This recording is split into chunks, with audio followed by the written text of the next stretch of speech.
വിശ്വാസിയുടെ ജീവിതത്തിന്റെ ഓരോ സെക്കൻഡുകളും മിനിറ്റുകളും മണിക്കൂറുകളും നിമിഷങ്ങളും അവന്റെ ഓരോ ദിവസങ്ങളും ഓരോ മാസങ്ങളും ഓരോ കൊല്ലങ്ങളും അവന്റെ ജീവിതത്തിന് കൃത്യമായൊരു പാഠം പഠിപ്പിക്കുന്നുണ്ട്. അത്തരത്തിൽ ചിന്തിച്ചുകൊണ്ടായിരിക്കണം ഒരു വിശ്വാസിയുടെ ജീവിതം.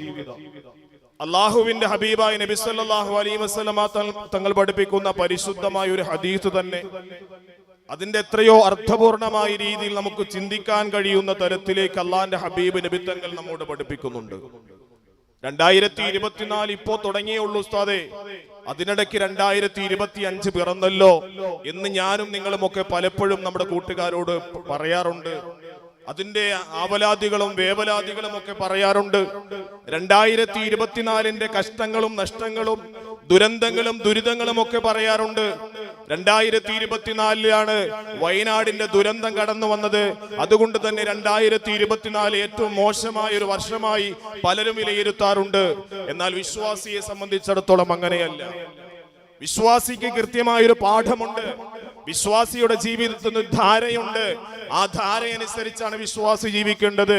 അള്ളാഹുവിന്റെ ഹബീബായ നബി സല്ലല്ലാഹു അലൈഹി വസല്ലമ തങ്ങൾ പരിശുദ്ധമായ ഹദീസിലൂടെ കാലചക്രത്തിന്റെ ആ കറക്കിനെ സംബന്ധിച്ച് അള്ളാന്റെ ഹബീബ് നബിയുനാ റസൂലുള്ളാഹി തങ്ങൾ പഠിപ്പിക്കുന്നുണ്ട്. ഞാനും നിങ്ങളും പരസ്പരം പറയാറുള്ളത് പോലെ ഒരു മാസം എത്രയോ കടന്നുപോയി, എത്രയോ വേഗതയിലാ കടന്നുപോയത്. ഒരു ദിവസം എത്രയോ വേഗതയിലാ കടന്നുപോയത്. ഒരു വർഷം എത്രയോ വേഗതയിലാ കടന്നുപോയത്. എന്റെ ഉമ്മ മരിച്ചിട്ട് ഒരു വർഷമായത് ഞാൻ അറിഞ്ഞിട്ടില്ല ഉസ്താദേ എന്നെത്രയോ പേര് പറയാറുണ്ട്. അള്ളാന്റെ ഹബീബ് നബിയുനാ സല്ലല്ലാഹു അലൈഹി വസല്ലമ തങ്ങൾ പഠിപ്പിക്കുന്നു, ലാ തഖൂമുസ്സാ, ഖിയാമത്ത് നാൾ സംഭവിക്കുകയില്ല, ഹത്താ യതഖാറബസ് സമാൻ, സമയങ്ങൾ പരസ്പരം അടുത്തടുത്ത് വരുന്നതുവരെ ഖിയാമത്ത് നാൾ സംഭവിക്കില്ല. അല്ലാഹുവിന്റെ ഹബീബ് നബിയുനാ സല്ലല്ലാഹു അലൈഹി വസല്ലമ തങ്ങൾ പറയുന്നു, ഫതകൂനു സനതു കശ്ശഹരി, ഖിയാമത്ത് നാളാകുമ്പോ ഒരു വർഷം കടന്നു പോകുന്നത് ഒരു മാസത്തിന്റെ വഴി ദൂരം കണക്കെയാണ്. ഒരു മാസത്തെ പോലെയാണ് ഒരു വർഷം കടന്നു പോകുന്നത്. വശഹറു കൽ ജുമുഅ, ഒരു മാസം കടന്നു പോകുന്നത് ഒരാഴ്ച പോലെയാണെന്ന് നബിയുനാ സല്ലല്ലാഹു അലൈഹി വസല്ലം. വതകൂനുൽ ജുമുഅതി കൽ യൗമി, ഒരാഴ്ച കടന്നു പോകുന്നത് ഒരു ദിവസത്തെ പോലെയാണ്. വതകൂനുൽ യൗമു കസ്സാ, ഒരു ദിവസം കടന്നു പോകുന്നത് ഒരു മണിക്കൂർ പോലെയാണ്. വതകൂനുസ്സാ, ഒരു മണിക്കൂർ കടന്നു പോകുന്നത് കല്ലർമത്തി ബിന്നാർ,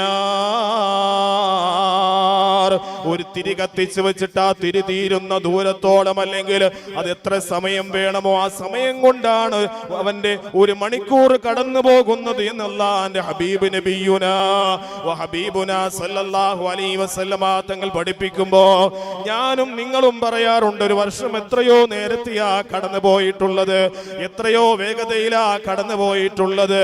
എന്റെ പ്രിയമുള്ള സഹോദരങ്ങളെ, ഖിയാമത്ത് നാളിനോട് നാം അടുത്തിരിക്കുന്നു എന്ന് നാം ചിന്തിക്കേണ്ടതുണ്ട്. നമ്മുടെ ആയുസ് കുറഞ്ഞിരിക്കുന്നു എന്ന് നാം ചിന്തിക്കേണ്ടതുണ്ട്. ഇനിയും ഒരുപാട് പ്രശ്നങ്ങൾ സൃഷ്ടിക്കുന്ന വർഷങ്ങളാണ് ഇനി കടന്നു വരാൻ പോകുന്നത്.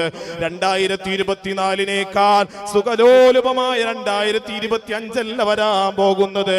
അത് അല്ലാഹുവിന്റെ ഹബീബ് നബിയുനാ വ ഹബീബുനാ സല്ലല്ലാഹു അലൈഹി വസല്ലമ തങ്ങൾ പഠിപ്പിക്കുന്നു.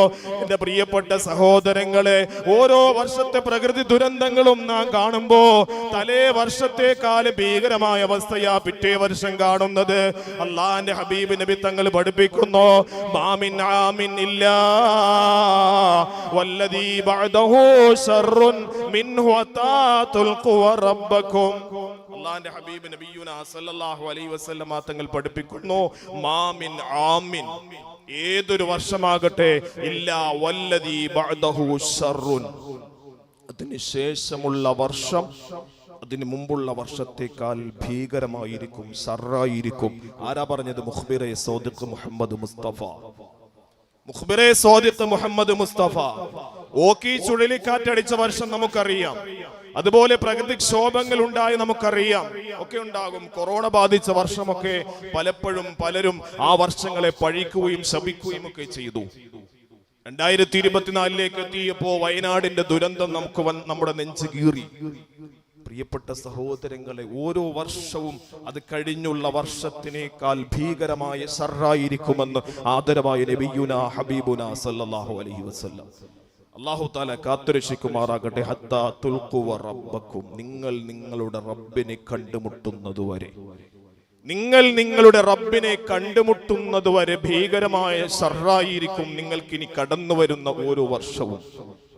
2024 സുഖലോലുപമായ ഒരവസ്ഥയായിരിക്കില്ല ഇനി കടന്നു വരുന്ന 2025.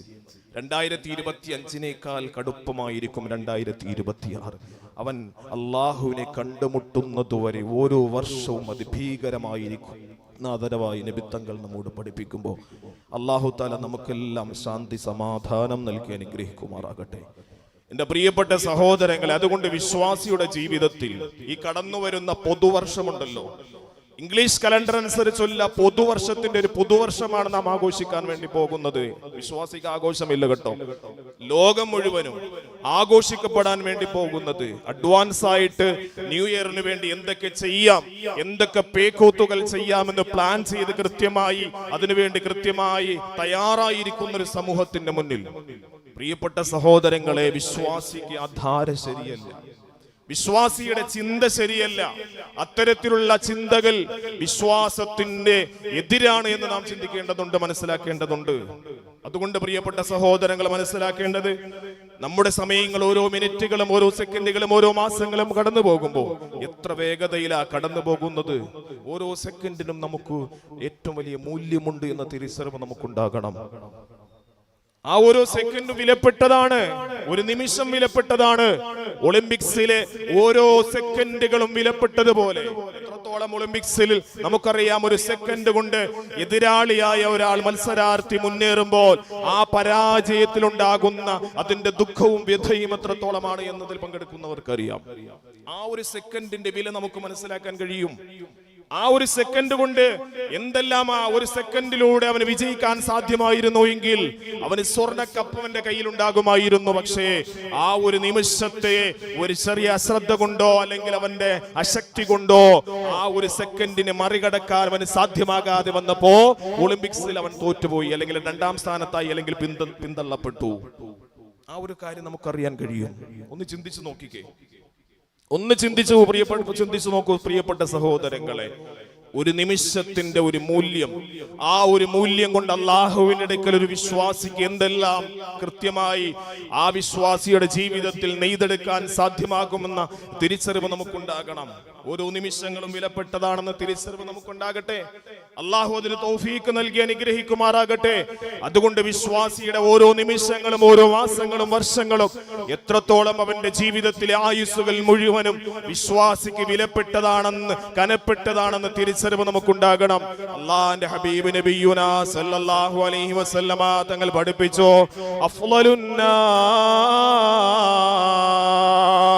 അഫ്ളലുന്നാസി സവാബൻ യൗമൽ ഖിയാമ, നാളെ ഖിയാമത്ത് നാളിൽ ഏറ്റവും അല്ലാഹുവിന്റെ അടുക്കൽ പ്രതിഫലമുള്ളവർ ആർക്കാണെന്നറിയോ? അല്ലാഹുവിന്റെ അടുക്കൽ ജനങ്ങളിൽ വെച്ച് ഏറ്റവും ശ്രേഷ്ഠവാന്മാർ ആരാണെന്നറിയോ? അല്ലാഹുവിന്റെ ഹബീബ് നബി തങ്ങൾ പഠിപ്പിക്കുന്നു, അൽ മുഅ്മിനുൽ മുഅമ്മിറൂ, ദീർഘായുസ്സു ലഭിച്ച മനുഷ്യനത്രേ, ദീർഘായുസ്സു ലഭിച്ച മനുഷ്യനാണ് അള്ളാഹുവിന്റെ അടുക്കൽ ഏറ്റവും വിലപ്പെട്ട മൂല്യമുള്ള മനുഷ്യൻ. 90 വയസ്സുവരെ ജീവിച്ചിരുന്നു എന്ന് പറഞ്ഞിട്ട് അർത്ഥമില്ല. ഈ 90 വയസ്സുകൊണ്ട് നമുക്ക് എന്ത് സൽക്കർമ്മം ചെയ്യാൻ കഴിഞ്ഞു എന്നുള്ളതാണ്. നമ്മുടെ കൂട്ടത്തിൽ 90, 92, 95, 100 വയസ്സിനൊക്കെ മരിക്കുന്ന എത്രയോ പേരുണ്ട്. അള്ളാഹു നമുക്കെല്ലാം ആഫിയത്തുള്ള ദീർഘായുസ്സു നൽകി അനുഗ്രഹിക്കുമാറാകട്ടെ. പ്രിയപ്പെട്ട സഹോദരങ്ങളെ, വിശുദ്ധ ഇസ്ലാം നമ്മോട് പഠിപ്പിക്കുന്നത് ദീർഘായുസ്സിന് മഹത്വമുണ്ട്. ആ ദീർഘായുസ്സിന്റെ മഹത്വം രേഖപ്പെടുത്തുന്നത് അവന്റെ വർഷങ്ങൾ ഒരുപാട് കാലം ഈ ഭൂമി ലോകത്ത് ജീവിക്കാൻ കഴിഞ്ഞു എന്നതിലല്ല, മറിച്ച് അവന്റെ ജീവിതത്തിൽ ആ കുറഞ്ഞ കാല ജീവിതമാകട്ടെ, അവന്റെ 100 വയസ്സിനകത്തുള്ള ജീവിതമാകട്ടെ, 100 കഴിഞ്ഞുള്ള ജീവിതമാകട്ടെ, ആ ആയുസ്സിന്റെ ഉള്ളിൽ അവൻ എന്തൊക്കെ സുഹൃതങ്ങൾ ഈ ദുനിയാവിന്റെ ലോകത്ത് ആകാശത്തിന് കീഴിൽ ഭൂമിക്ക് മുകളിൽ ചെയ്യാൻ സാധ്യമായി എന്നുള്ളതാണ് റബ്ബ് നോക്കുന്നത്. അള്ളാഹു അത്തരത്തിൽ നമ്മുടെ ആയുസ്സിനെ കൊണ്ട് നന്മയെ ചെയ്യാൻ അള്ളാഹു തൗഫീക്ക് നൽകി അനുഗ്രഹിക്കുമാറാകട്ടെ. എന്റെ പ്രിയപ്പെട്ട സഹോദരങ്ങളെ, അതുകൊണ്ട് തന്നെ ഒരു മനുഷ്യൻ അവന്റെ ജീവിതത്തിൽ, വിശ്വാസിയായ മനുഷ്യന്റെ ജീവിതത്തിന്റെ ഓരോ നിമിഷങ്ങളും വിലപ്പെട്ടതാണ് എന്നതിന്റെ ഏറ്റവും വലിയ ഉദാഹരണമാണ് അവന്റെ മരണസമയമാകുമ്പോൾ അസ്രായീൽ അലൈഹിസ്സലാത്തു വസ്സലാം കടന്നു വരുമത്രേ. അവന്റെ റൂഹ് പിടിക്കാൻ വേണ്ടി അസ്രായീൽ അലൈഹിസ്സലാത്തു വസ്സലാം കടന്നു വരുമ്പോ അസ്രായീലിനോട് പറയുന്ന ഒരു രംഗമുണ്ട്, റബ്ബി ലൗലാ അഖർതനി ഇലാ അജലിൻ ഖരീബ് ഫഅസ്സദ്ദഖ വഅകും മിനസ് സാലിഹീൻ. അസ്രായീലോട് വിലപിക്കുന്ന വിശുദ്ധമായ ഖുർആൻ നമ്മോട് പഠിപ്പിക്കുന്ന ഒരായത്തുണ്ട്. അസ്രായീലിനോട് വിലപിക്കുന്ന രംഗം വിശുദ്ധമായ ഖുർആൻ നമ്മോട് പറയുന്നുണ്ട്, റബ്ബി ലൗലാ അഖർതനി ഇലാ അജലിൻ ഖരീബ്. റബ്ബേ, ഒരു അല്പസമയം എനിക്കൊന്ന് തരുമല്ലോ. ഇതുവരെ പള്ളി കയറിയിട്ടില്ല. 75 വയസ്സ് വരെ ഭൂമി ലോകത്ത് ജീവിച്ച മനുഷ്യനാണ്.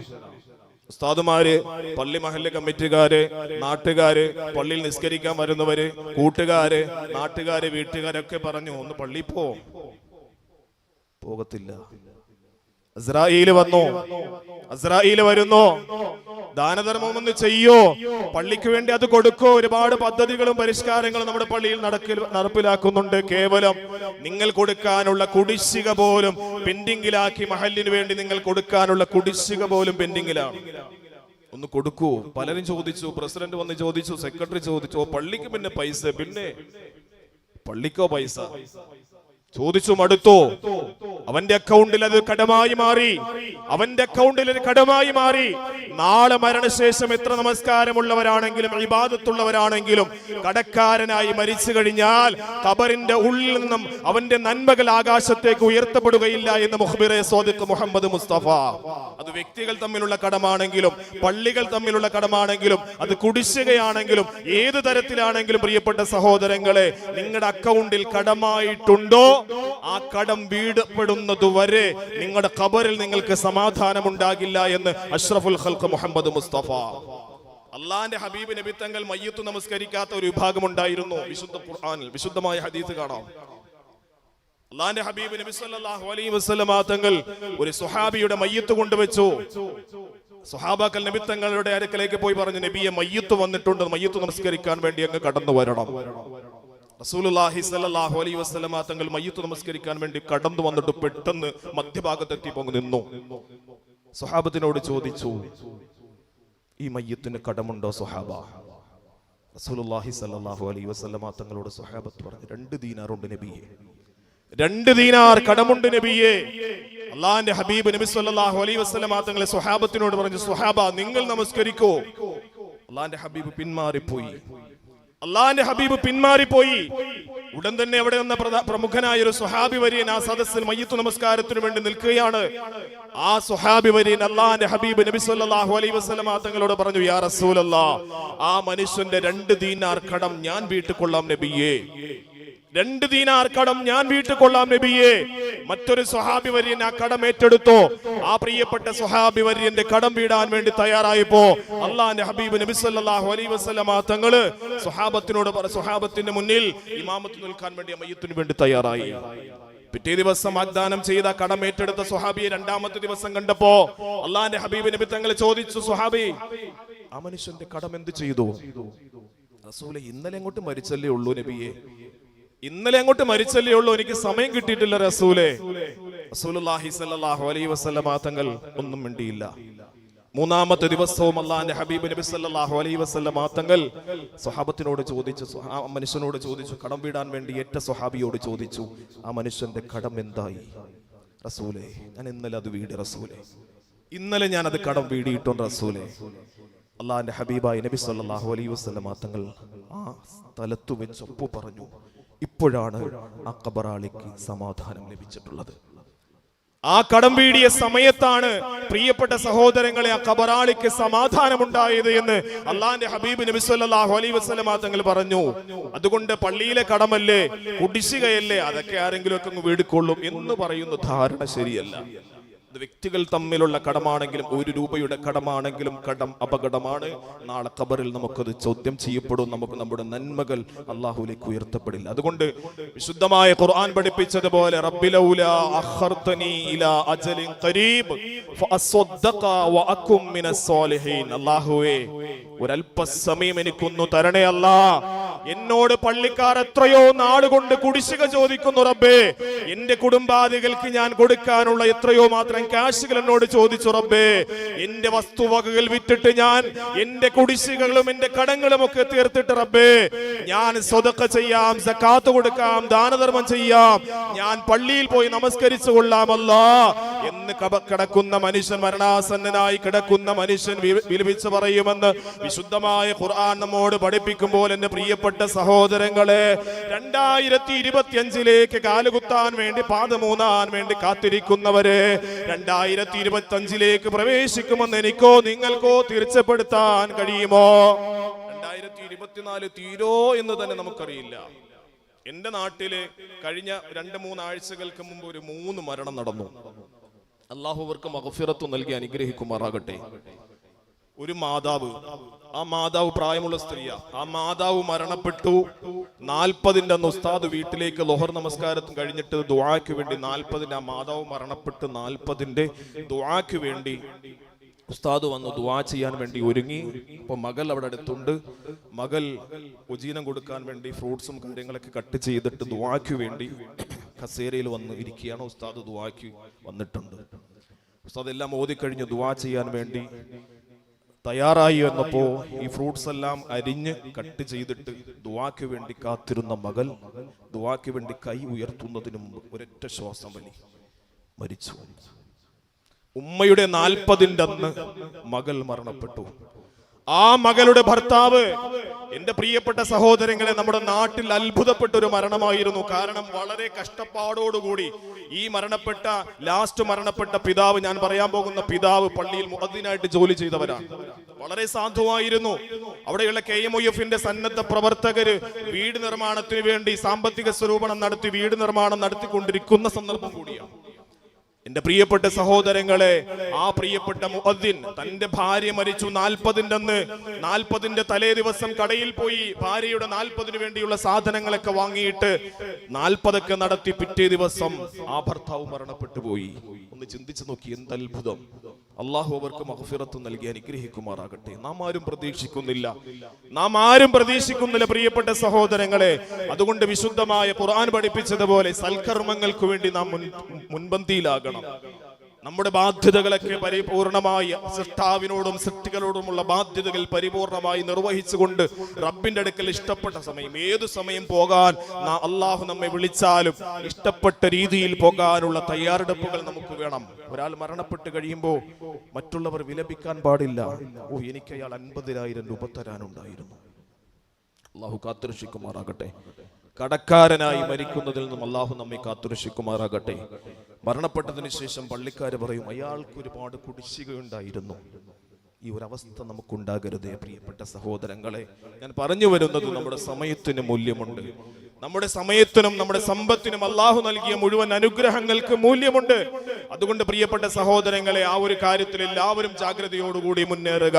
അള്ളാഹു തആല നമുക്ക് നൽകുന്ന ദിവസങ്ങളിലും മണിക്കൂറുകളിലും നിമിഷങ്ങളിലും സെക്കൻഡുകളിലും ഒക്കെ അള്ളാഹു ബറക്കത്ത് നൽകി അനുഗ്രഹിക്കുമാറാകട്ടെ. അതുകൊണ്ട് ഇൻഷാ അല്ലാഹ് കൂടുതലായി ഒന്നും പറയുന്നില്ല.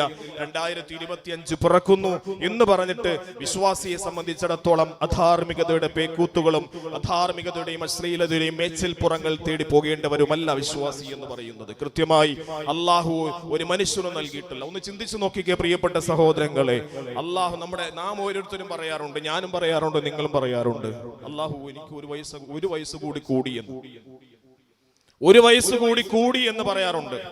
2025 പ്രവേശിക്കുന്ന നാം ഓരോരുത്തരും ഒരു പക്ഷേ 30 വയസ്സോ 40 വയസ്സോ 50 വയസ്സോ ഉള്ള ആള് പറയും എനിക്ക് 51 വയസ്സായി, ചിലപ്പോ 31 വയസ്സായി എന്ന് പറയും, ചിലപ്പോ 25 വയസ്സായി എന്ന് പറയും. ഒന്ന് ചിന്തിച്ചു നോക്കുമ്പോ നമ്മുടെ വയസ്സ് കൂടുകയില്ല, കുറയുകയാ ചെയ്യുന്നത്. ഓരോ വർഷം കഴിയും തോറും നമ്മുടെ ആയുസ് കൂടുകയില്ല, കുറയുകയാണ് ചെയ്യുന്നത്. 51 വയസ്സ്, 60 വയസ്സിൽ മരണം നിശ്ചയിക്കപ്പെട്ട ഒരു മനുഷ്യന് പിന്നെ 50 വയസ്സ് കഴിഞ്ഞാൽ പിന്നെ എത്ര വർഷം കൂടിയുണ്ട്? ആയുസ്സിലേക്ക് നാം അടുത്തു, ആയുസ്സിലേക്ക് നാം അടുത്തു. ആയുസ് കൂടി എന്ന് പറയാൻ ഒരുപക്ഷെ എന്റെ പ്രിയപ്പെട്ട സഹോദരങ്ങൾ, അള്ളാഹു ആയുസ് കൂട്ടിയിട്ടല്ല, ആയുസ് കുറയ്ക്കുക. നമ്മുടെ ആയുസ് മരണത്തിലേക്ക് നാം വീണ്ടും അടുക്കുകയാണ് ചെയ്യുന്നത്. അള്ളാഹു നമുക്ക് ആഫിയത്തുള്ള ദീർഘായുസ് നൽകി അനുഗ്രഹിക്കുമാറാകട്ടെ.